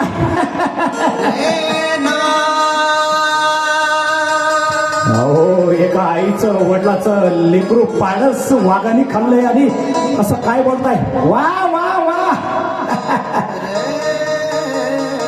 पंत एवढा तुम्हाला पुळका आला असेल तर घरात ठेवा त्या लेकरांना. अहो ते आपले वैरी नाही, पण वैऱ्याच्याही पलीकडे तुम्ही वागता आहात, बोलता आहात. पण मी म्हणतो आळंदीमध्ये यांनी यायचं तरी कशाला? अहो कायमची पिढा निघून गेली असती आणि शुद्ध झाली असती आळंदी. माहिती ना? अहो साधी हे रस्त्याने जरी चालायला लागली तरी रस्ता झाडून घेतल्याशिवाय आपल्याला चालता सुद्धा येत नाही हो. आणि यांचा स्पर्श झाला तर इंद्रायणी धांघोळ करून माघारी यावं लागतं. शूद्र हे शूद्र कसली म्हणता? क्षुद्राहून ही क्षुद्र. सिद्धेश्वरा, या आळंदीतली घाण एकदा बाहेरची काढ रे बाबा. हा एकदा आळंदीतली घाण बाहेर काढ. इकडे आई वडिलांचं काळीज मात्र चरचर कापत होतं. आपलं चिमुकलं लेकरू आपल्याला सोडून गेलं म्हणून. आणि इकडे निवृत्ती दादा मात्र गहिनीनाथांकडून ज्ञान ग्रहण करत होते. ज्ञान.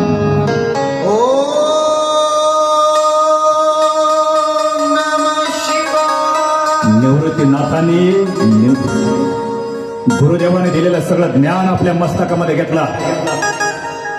मूलाधार चक्र कसं जागृत करायचं, स्वादिष्ठान चक्र, मणिपूर चक्र, अनाहत चक्र, विशुद्ध चक्र, आज्ञा चक्र. हरि ओम. एवढंच नाही,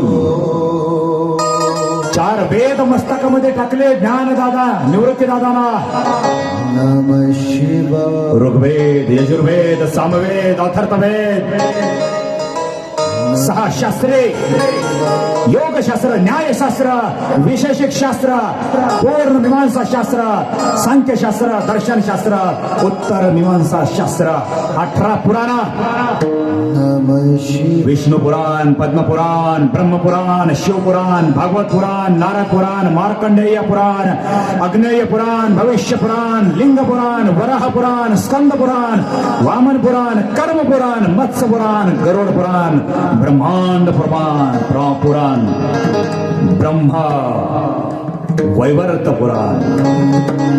नमः आपल्या ज्ञान निवृत्ती दादाला गुरुदेवाने दिलेलं सगळं ज्ञान आपल्या मस्तकामध्ये टाकायचा प्रयत्न चालला होता. नमः शिवाय. आणि गुरुनी सुद्धा मुलं अशी घडवावी, किती घडतील याच्याशिवाय लक्ष देण्यापेक्षा कसे घडतील हे सगळ्यात महत्वाचंच. विद्यार्थ्यांनी असं घडावं, मुलांनी असं घडावं, मुलाचं कर्तृत्व असं असावं. महत्व गुरुदेवांचं वाढवावं, महत्व वडिलांचं वाढवावं. वाढवी महत्व वडिलांचे. वडिलांचे, वडिलांचे.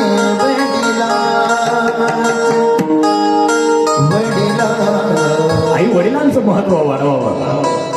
आई वडिलांमुळे नावाचं मोठं, मुलाचं नाव मोठं नाही, तर मुलाच्या कर्तृत्वामुळं आई वडिलांचं नाव मोठं व्हावं. हमारे छत्रपति शिवाजी राजे शेर थे, लेकिन उनका पुत्र छत्रपति धर्मवीर, कर्मवीर, दानवीर, शूरवीर छत्रपति संभाजी राजा. अरे ते दिल्लीच्या तख्तावर बसलेला औरंगजेब सुद्धा म्हणायचा, ये शिवा तो शेर है, लेकिन वो कापर संभा भोसला. सवा शेर निकला, सवा शेर. पुत्र भावा ऐसा गुंडा, त्याचा त्याचा ती लोकी झेंडा, झेंडा, झेंडा. विठ्ठल पंत आपल्या तिन्ही लेकरांना घेऊन एकदा उमाबाईच्या दर्शनाला गेले, म्हणजे सासूबाईनं लेकरांना भरभरून आशीर्वाद दिले, भरभरून आशीर्वाद दिले. एकदा असे ज्ञानदादा भिक्षा मागायला गेलेले असताना मुगदल शास्त्रींनी केलेला अपमान, मुगदल शास्त्री त्यांना पुण्यांदा भेटले आणि त्यांच्याबरोबर वाटचाल करू लागले. त्यांना शरण आले होतेच. मुगदल शास्त्रींनी एकदा सल्ला दिला विठ्ठलबंतांना,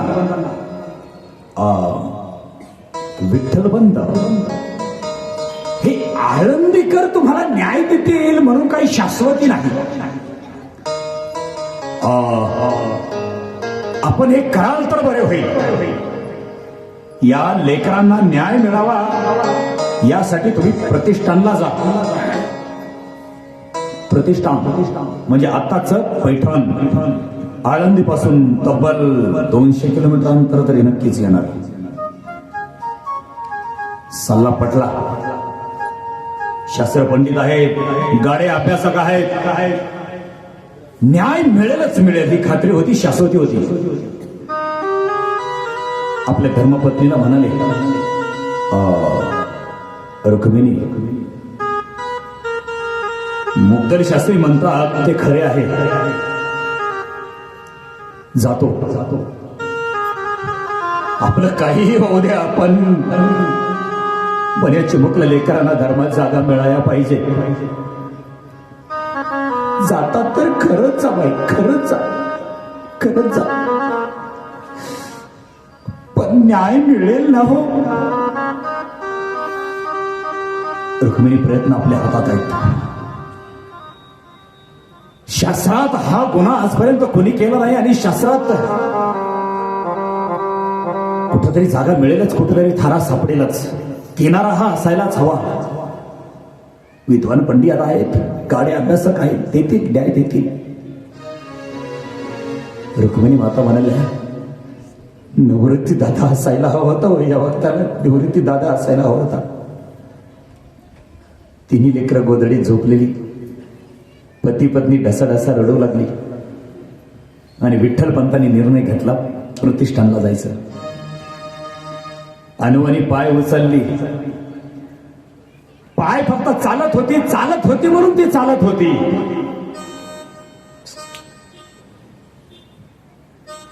पायांचा चालायचा सराव झाला होता म्हणून ती फक्त चालत होती. विठ्ठल पंतांचा विचार चक्र मात्र एका जागेवर थांबलेलं नव्हतं. पण तिथं गेल्यानंतर कोणाला भेटायचं, कोण देईल आपल्याला न्याय, कोणीतरी ओळखीचं असायला हवा. आणि विठ्ठल पंतांना आठवण झाली, काशी विश्वेश्वराच्या दरबारामध्ये बळवंत शास्त्री सापडले होते. निरोप देताना मला म्हणाले होते, पैठणला कधी आला तर अवश्य आपल्या वाड्यावरती आपल्याला भेट द्या. किती वर्ष झाली, किती वर्ष होऊन गेली, ओळखतील की नाही बळवंत शास्त्री याचीही शाश्वती नाही. विठ्ठलपंत पैठणमध्ये गेले.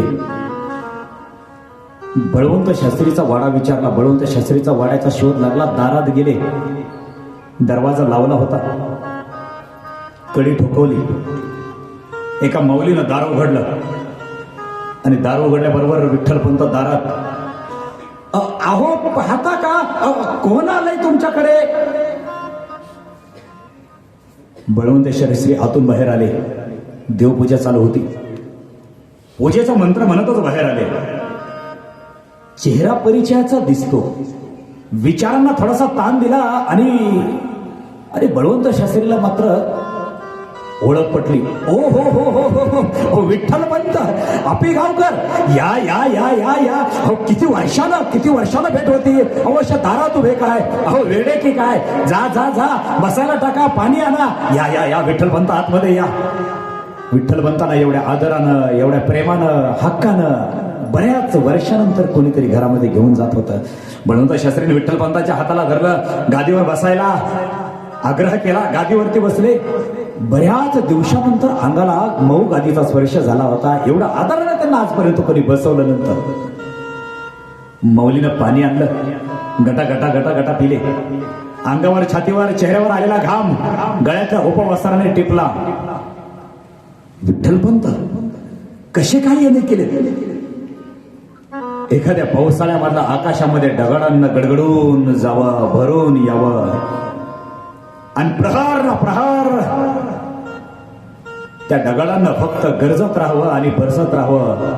तसे विठ्ठलपंत बरसू लागले. विठ्ठलपंत काय झालं, कसं झालं, सगळं सांगू लागले. तीर्थयात्रा चालू केली. तीर्थयात्रा स्वतः एकटाच निघालो. आळंदीला गेलो. हे देव ते देव सगळं भ्रमण करता करता आळंदीला पोहोचलो. आळंदीला गेल्यानंतर सिद्धपंताची भेट झाली. सिद्धपंतांनी घरी नेलं. आदर तिथं कसा केला, पांडुरंगाने त्यांच्याही स्वप्नामध्ये सांगितलं, आमच्याही स्वप्नामध्ये सांगितलं.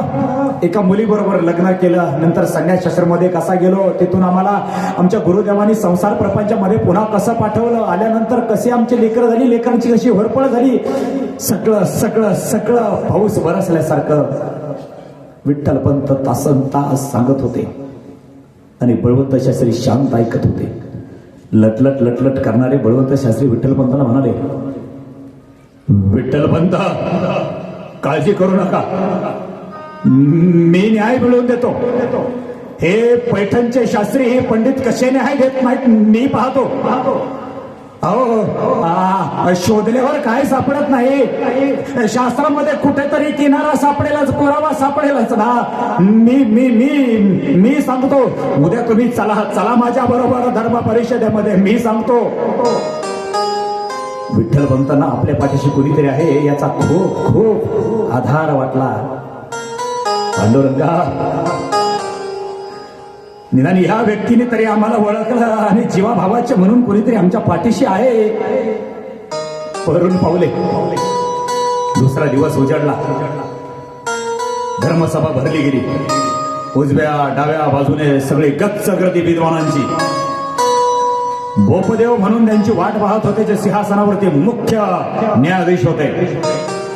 बोपदेवांचे समोरून आगमन झाले. न्यायाधीश, साक्षात न्यायाधीश. तरी कुणीतरी बडबडलंच, आळंदीची घाण इथं पैठण प्रतिष्ठानला आली म्हणजे न्याय मिळेल त्याची शाश्वती नाही बरे विठ्ठल पंत. पण आजपर्यंत हा गुन्हा कुणी केला नाही. अहो संन्यासाश्रमामधून गृहस्थ आश्रमामध्ये अहो ब्रह्मचर्य आश्रम झाल्यानंतर गृहस्थ आश्रमामधून नंतर संन्यास आश्रम, नंतर वानप्रस्थ आश्रम, हे असं वरती जाता येतं. पण हे असा रिवर्स घेर कुणी टाकला नाही हो. हा तुम्ही खूप मोठा गुन्हा केला आहे. हे आता काय न्याय मिळेल का नाही, शाश्वती नाही. अवघड आहे, हे सगळं अवघड आहे. पण बळवंत शास्त्रींना खात्री होती कुठंतरी पुरावा सापडेल. आणि विठ्ठल पंतांना एक आशा होती की आपल्याला नक्कीच कुठंतरी न्याय मिळेल म्हणून. शास्त्री, पैठणचे शास्त्री सगळे एकत्र झाले. येत्या कार्तिकेला सगळे एकत्र होणार. गणेश भट्ट हे ते सगळे एकत्र झाले. न्यायाधीश जागेवरती बसले. तासन तास नाही, प्रहर न प्रहर चर्चासत्र चालू झालं. कोण कोणाची तक्रार सांगतं, कोण कोणाचं घराणं सांगतं, कोण काय सांगतं. आणि व्यासपीठावरती बसलेले, सिंहासनावर असलेले न्यायाधीश बोपदेव फक्त सगळ्यांना न्याय देत होते. त्यांच्या तोंडून शब्द बाहेर पडावा आणि समोरच्याला न्याय मिळावा किंवा त्याला शिक्षा मिळावी. सगळी धर्मसभा शांत संपू लागली. सगळी माणसं निघून जाऊ लागली. आणि थरथरत्या आवाजामध्ये बळवंत शास्त्री पुढे झाले. नम्रतेने हात जोडले. विठ्ठल पंतांना पुढे येण्याची अनुमती दिली. विठ्ठल पंतांच्या समवेत बळवंत शास्त्री उभे राहिले आणि नम्रपणे बोपदेवांना म्हणतात, हे आळंदीचे रहिवाशी विठ्ठल पंत यांचे नाव. यांना न्याय हवा होता. कसला न्याय? सगळा घडलेला इतिहास बळवंत शास्त्रींनी सभेमध्ये सांगितलं. तरी कुणीतरी म्हणाल, बळवंत शास्त्री ही तुमच्याकडून तरी अपेक्षा आम्हाला नव्हतीच. नाही, अभ्यासू आहात, गाडे अभ्यासक आहात. अहो तुम्हाला तरी काहीतरी वाटाया हवे. अहो असा गुन्हा कोणी केला नाही, आणि केला तर त्याला इथं न्याय नाही. वाचलेत ना ग्रंथ, 18 पुराणे काय, 4 वेद काय, हे सगळं असताना इथे शास्त्री पंडितांचा वेळ कशाला वयाला घालताय? चला सभा बंद करा. थांबा. बोपदेव म्हणाले, थांबा. लेफ्ट राईट शास्त्री बुवा, नुसते डाव्या आणि उजव्या बाजूला बसू नका. एक करा, 4-2 रोज अजून जास्तीचे जाऊ द्या. जेवढे वाटतील त्यांनी प्रत्येकानं एक ग्रंथ तपासा आणि विठ्ठल पंतांना न्याय मिळतो का याचा चांगला तपास घ्या. आणि हो बळवंत शास्त्री, अजून विठ्ठल पंत खरे ब्राह्मण आहेत का आणि शुद्ध आहेत का हे अजून ठरावयाचे आहे. त्यामुळे त्यांना धर्मशाळेमध्येच मुक्कामाला ठेवा. त्यांनी तुम्हाला घरी घेऊन जाऊ नका. जसा आदेश तुमचा, जसा आदेश. चालेल. उपवेश असं म्हणून धर्मसभा संपवली गेली. बळवंत शास्त्री विठ्ठल पंतांना घेऊन घरी आले. धर्मसभा संपली. 2-4 रोज गावात निघून गेली आणि ठरलेल्या वाराच्या दिवशी पुन्हा धर्मसभा भरली गेली. पुन्हा डाव्या बाजूला उंचचे उंच पट बसलेले मोठे न्यायाधीश बोपदेव पुन्हा सिंहासनावरती बसले. पुन्हा बळवंत शास्त्री, पुन्हा विठ्ठल पंत. विचारपूस केली, काय ग्रंथामध्ये काही न्याय सापडला का? प्रत्येक जण बोलू लागला, शास्त्री एवढे ग्रंथ आम्ही पाजळले, परंतु ह्या गुन्ह्याला काही कुठं न्याय दिसत नाहीये ग्रंथामध्ये, शास्त्रामध्ये. बळवंत शास्त्रींनी शब्द ऐकले आणि बळवंत शास्त्री नम्रतेने खाली मान घालून विठ्ठलपंतांच्या वतीने म्हणाले, धर्म दयाळू आहे, मायाळू आहे.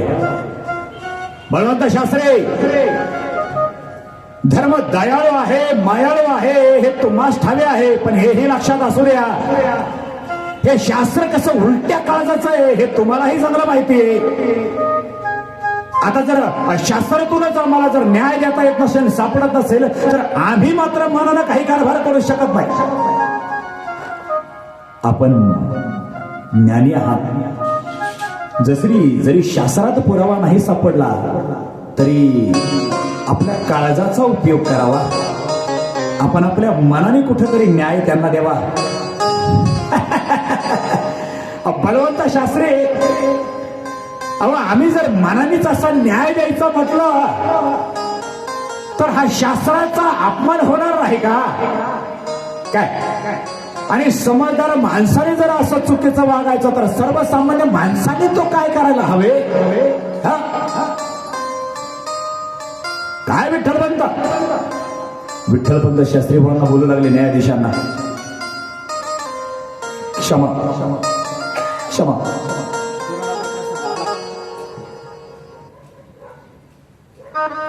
शास्त्री भाऊ, संसार करण्यात मी चुकलो, संसार प्रपंच करण्यात मी चुकलो.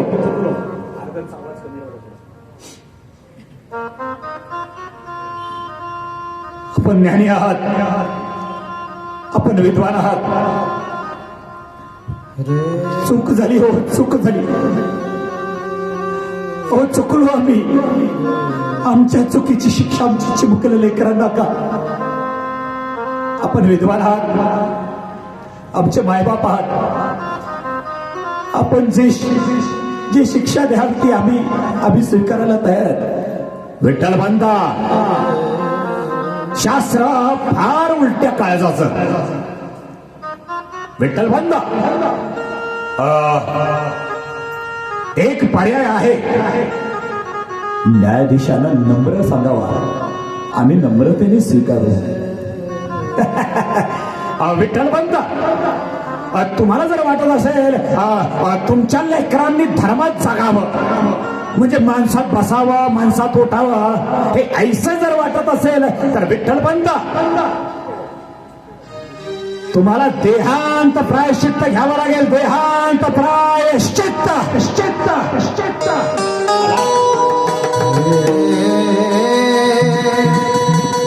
देहांत प्रायश्चित्त.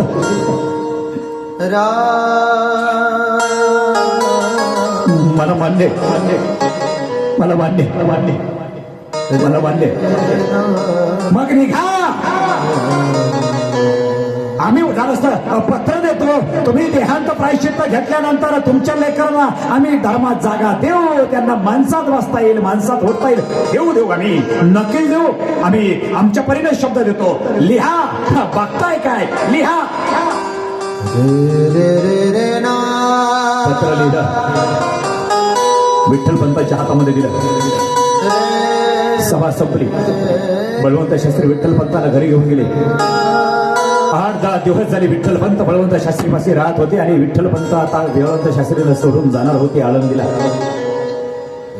निरोप घेण्याची वेळ आली. जेवण आटोपली. बळवंत शास्त्री निरोप देताना म्हणाली, विठ्ठलपंत, फार वाईट झालं हो, फार वाईट झालं. अहो याला न्याय म्हणतात का?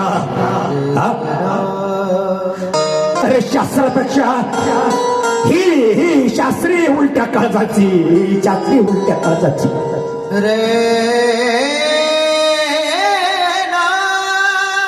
मस्त रहस्य वाटते की अरे यांना न्यायाधीश तरी कोणी बनवले? पण विठ्ठलपंत, विठ्ठलपंत, तुम्ही गडबड करू नका, तुम्ही गडबड करू नका. आम्ही आहोत, आम्ही आहोत. काही रोजत का होईना, परंतु आम्ही शास्त्रातून त्यासाठी पर्याय काढू. तुम्ही गडबड करू नका. येतो शास्त्री बुवा, येतो. दोघांची कडकडून गळाभेट झाली आणि विठ्ठल पंतांनी पाऊलं माघारी फिरवली. विठ्ठल पंत निघाले पुन्हा आळंदीला, पुन्हा आळंदीला. गावाची गावं झोपली, अंधार पडला. आळंदी झोपली, आळंदीतील माणसं झोपली, जंगलातील चिमणी पाखरं झोपली. इंद्रायणीच्या काठावर जाग्या होत्या त्या फक्त एकच माऊली, रुक्मिणी आईसाहेब. माऊली दिवसभराच्या वाऱ्याच्या हालचालीनं झाडाचा पाला पाचोळा अंगणामध्ये पडला होता आणि संध्याकाळच्या वक्ताला झाडलोट केली होती, परंतु तरीही वाऱ्यानं पाला पाचोळा पडला होता. आता पहाट होत आली होती. दोन्ही गुडघ्यांच्या मध्ये रुक्मिणी मातेनं आपलं डोकं घातलं होतं आणि धाय बोकळून रुक्मिणी माता रडत होत्या. चिमुकले लेकर शेजारी चिरगुटामध्ये झोपली होती. बाहेरच्या पाला पाचोळ्यावरती कोणाच्या तरी पावलाचा आवाज आला म्हणून ताटी उघडली. विठ्ठल पंत आले होते. मौली पटकन आतमध्ये गेले, हातामध्ये गाडगं घेतलं, गाडग्यात बोलावलं, गाडग्यातलं पाणी गाडग्यात घेतलं. आहे गाडगं विठ्ठल पंतांच्या हातामध्ये दिलं.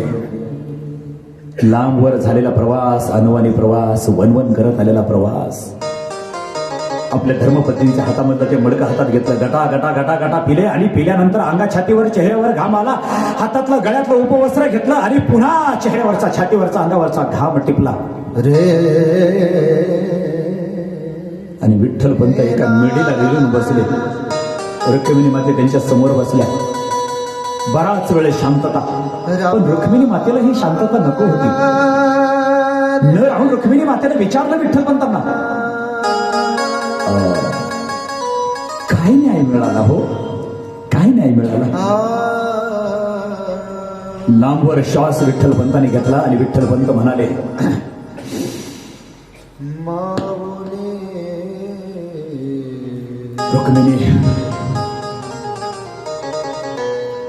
रुक्मिणी आईचे काळीज आहे तुमचे, एका माऊलीचे काळीज आहे तुमचे. काय न्याय मिळाला हे जर तुम्हाला ऐकायचे असतील तर आता आईचे काळीज आणि स्त्री शक्तीचे काळीज सुद्धा आता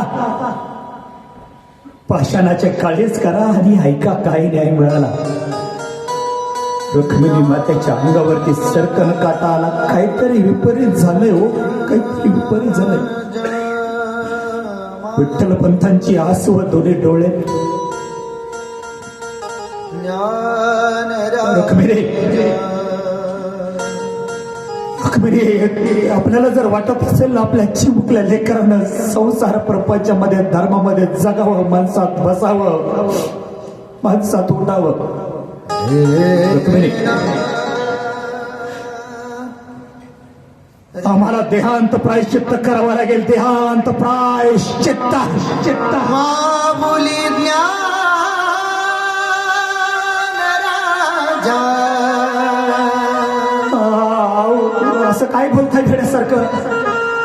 ज्ञान देहांत प्रायश्चित्त म्हणजे आपण गेल्यानंतर आपल्या लेकरांचं काय होईल हो, काय होईल? रुक्मिणी, आपण गेल्यानंतर नाही, मी गेल्यानंतर तुम्ही थांबावं. या चिमुकल्या लेकरांची काळजी वाहण्यासाठी आपण थांबावं. नाही नाही नाही, एकदा तुम्ही असेच आम्हाला सोडून गेला, असेच सोडून गेलात आम्हाला एकदा. आता पुण्यांदा आम्ही तुम्हाला सोडून जाणार नाही, सोडून जाऊ देणार नाही. आम्ही देखील तुमच्या बरोबरच येऊ. आम्हाला नाही राहायचं, नाही राहायचं. वेडे आहात का? वेडे आहात?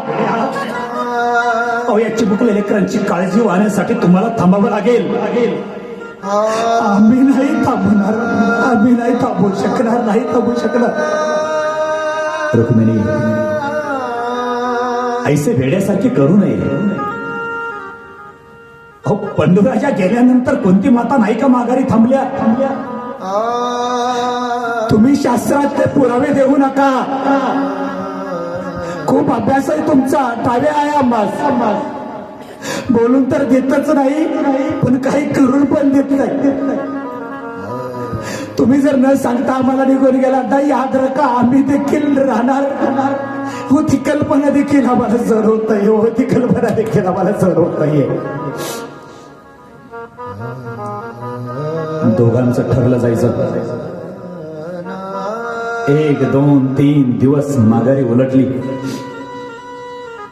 आणि दोघांचं ठरलं कोणत्या दिवशी जायचं.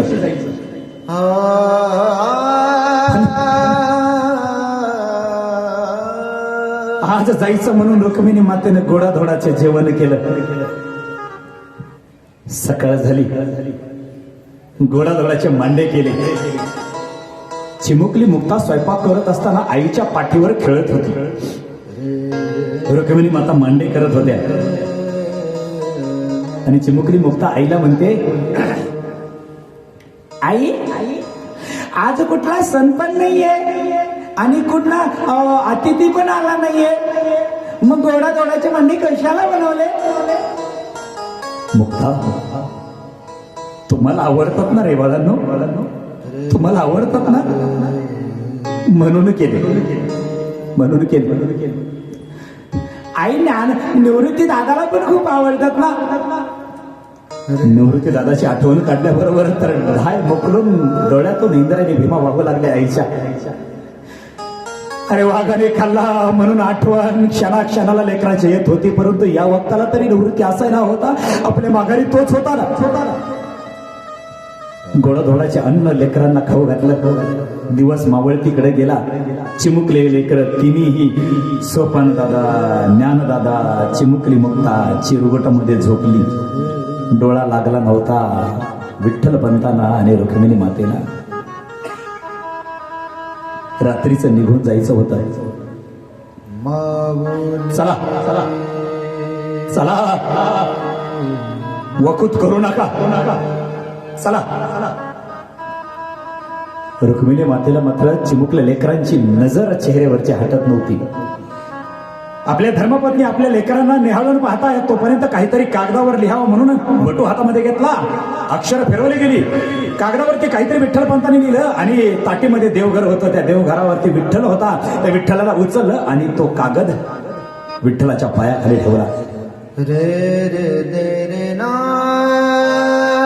विठ्ठलपंता विठ्ठलाला म्हणतात विठ्ठला वा विठ्ठला वा.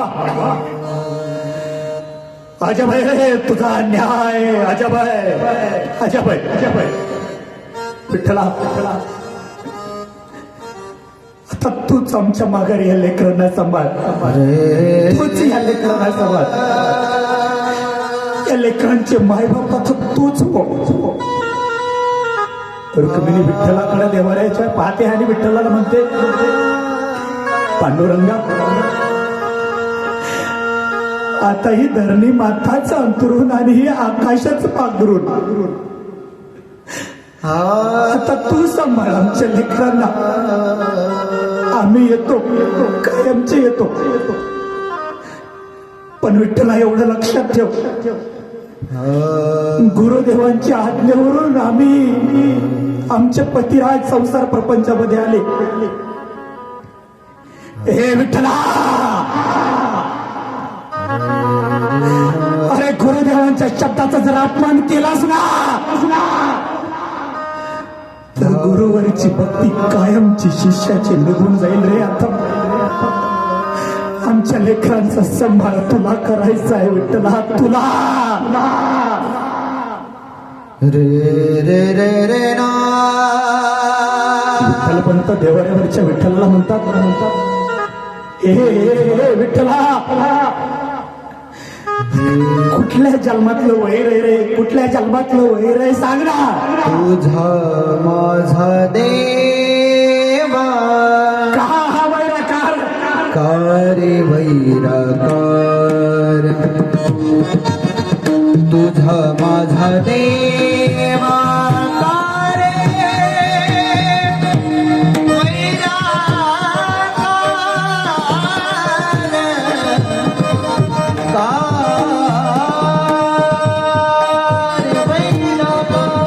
तुझा माझा रे वैराकार तुझा माझा देवा रे वैराकार. पकवाचाच आवाज द्या. दुःखाचे डोंगर दुःखाचे डोंगर दाखवीसी दाखवीसी तुझा माझा देवा रे वैराकार तुझा माझा देवा रे वैराकार.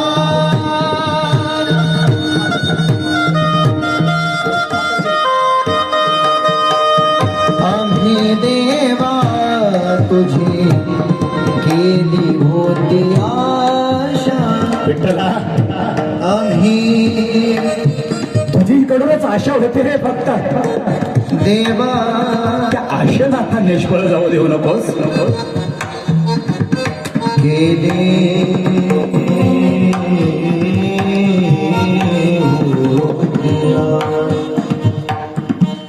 बरवे ऋषिकेशा कळो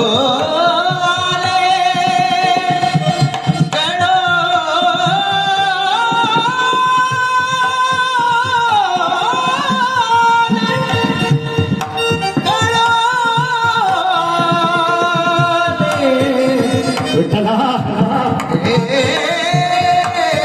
शुभकला लेकरांना सोडून जायचं होतं. जणू आता धरणी माता सुद्धा तुबंगली होती आणि हा वाट्याला आलेला वनवास. विठ्ठला या स्त्री शक्तीच्या वाट्याला आलेला हा वनवास कधी संपणार आहे काही कळायला मार्ग नाही रे. विठ्ठला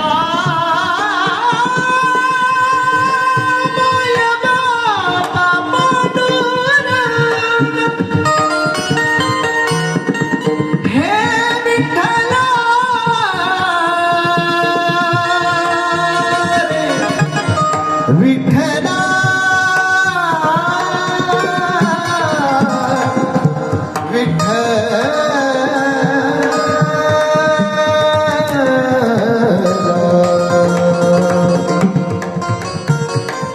विठ्ठला तुझा माझा देवा रे वैराकार तुझा माझा देवा रे वैराकार